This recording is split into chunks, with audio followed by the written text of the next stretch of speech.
Praise the lord. ఈ రోజు మన జీవితాల్లో కష్టాలు, శ్రమలు, శోధనలు ఎందుకు వస్తున్నాయి? మనమైతే అనుకుంటాం వీటిని చూసినప్పుడు ఈ కష్టాలు, శ్రమలు అనేవి మనల్ని పడగొట్టడానికి, నాశనం చేయడానికి, మనల్ని బలహీనపరచడానికి వస్తున్నాయని. అయితే చాలా స్పర్జన్ అనే దైవజనుడు ఈ విధంగా మాట్లాడుతున్నాడు.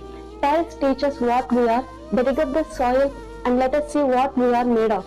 దీనికి అర్థం శ్రమలు అనేవి మనం ఏంటో మనకి నేర్పిస్తాయి. అది పైన ఉన్న మట్టిని అంతా త్రవ్వి మనం దేనితో తయారయ్యామన్న విషయాన్ని మనకి తెలియజేస్తున్నాయి. నిజమే కదా, ఈ రోజు మన శ్రమలు మనకు అనేక పాఠాలు నేర్పిస్తున్నాయి. మన జీవితంలో మనం ఎదుర్కొంటున్న శ్రమలు మనం ఏంటో మనకి తెలియజేస్తున్నాయి. యోగు భక్తుడు కూడా ఈ విధంగా అంటున్నాడు కదా, నేను శోధింపబడిన తర్వాత సువర్ణం వల్ల మార్చబడుదునని.